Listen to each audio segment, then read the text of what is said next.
समझते हैं। देखिए, आप संवेदनशीलता की सज्जन सिंह वर्मा जी जी मुझे अपना पक्ष रखने का अवसर दीजिए। सज्जन सिंह वर्मा जी ने तुरंत न सिर्फ उस कार्यकर्ता के साथ दृढ़ता से खड़ी हुई, पार्टी भी खड़ी है। मैं ये बताना चाहता हूं कि प्रत्येक जिले में कांग्रेस के पास आज ऐसे वरिष्ठ नेता कम से कम 20 से 25 हैं जो विधानसभा का चुनाव लड़ने की दक्षता और क्षमता रखते हैं। मगर चूंकि एक ही सीट है और वहां 25 लोगों को टिकट नहीं दिया जा सकता, इसलिए सभी कार्यकर्ताओं की अपेक्षा की प्रतिपूर्ति उस दृष्टिकोण से नहीं कर सकते। तो आप ये देखिए कि जहां एक और कांग्रेस पार्टी है, जहां का कार्यकर्ता संवेदनशील है, भावुक है, तो वो ऐसे भावुक निर्णय लेता है, तो ये गांधीवादी प्रतिक्रिया व्यक्त करता है। और दूसरी ओर गोडसेवादी प्रतिक्रिया है कि वो लहूलुहान मंजर आपको दिखाई देते हैं। मैं गिनाना चाहता हूं आपको कि बीते 1-1.5 माह में, चाहे वो सरताज सिंह जी हो, चाहे वो रंजना बघेल हो, चाहे वो कुसमारिया जी हो, चाहे वो लाल सिंह आर्य हो, चाहे लेकिन मुझे समझ, मेरी बात समझ से परे है, ये बात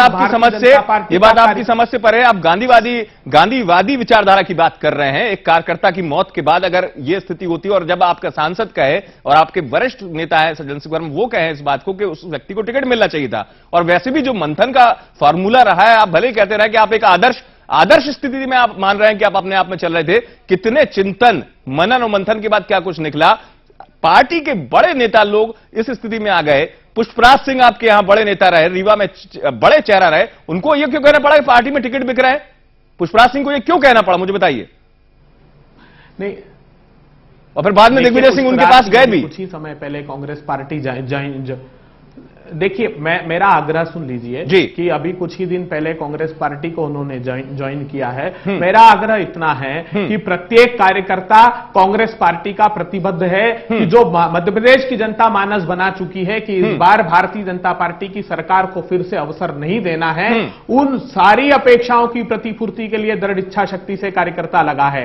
हाँ, ये जरूर है कि इतना बड़ा मध्य प्रदेश है, इतने लाखों लाख कार्यकर्ता है, कुछ कार्यकर्ता के अपने ग्रीवेंसेस है, उसके रिड्रेसल का प्लेटफॉर्म भी कांग्रेस के पास है। हमारे जो दोनों वरिष्ठ नेता दिन भर लक्ष्मण सिंह जी और रामेश्वर नीखरा जी कार्यालय में थे, जो भी विरोध का अपना पक्ष रखना चाहते थे, उन लोगों ने उनसे बात की और संतुष्ट होकर के गए हैं। तो मैंने जैसा आग्रह किया कि ऐसी परिदृश्य है नहीं जिस प्रकार की चर्चा आप परिदृश्य दिखा रहे हैं। नहीं, चर्चा नहीं। आप सोचिए, आपके नेता समाजवादी पार्टी में शामिल हो रहे हैं और जैसी स्थिति नहीं है, मैंने नहीं कहा। मानक अग्रवाल जी की बाइट आपने भी सुनी होगी, प्रतिक्रिया जिसमें उन्होंने सीधे आपके पार्टी के वरिष्ठ नेता का नाम लिया था। मैं नाम नहीं ले रहा हूं, आपने कुछ सुना होगा, मैंने नहीं बोला, वो मानक अग्रवाल जी ने बोला।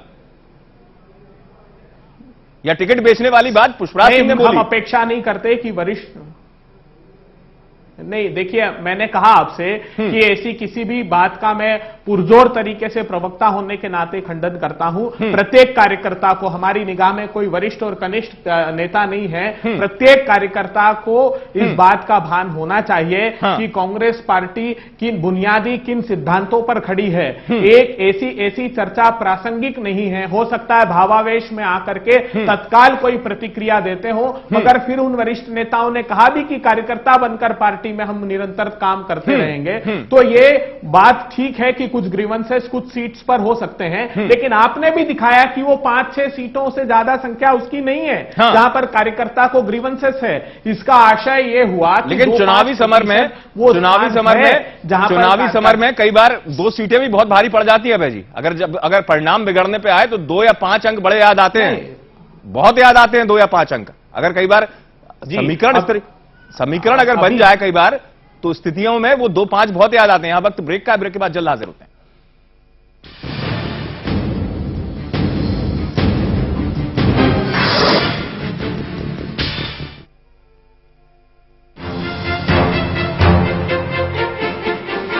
और आगे बढ़ना है और आगे जाना है और विकास करना है और ऊंचाइयों को छूना है और उन्नति और प्रगति और ज्यादा खुशहाली और नया छत्तीसगढ़ और अमन और भाजपा आगे बढ़ कहो दिल से कमल फिर से छत्तीसगढ़ आगू बढ़। भारतीय जनता पार्टी छत्तीसगढ़।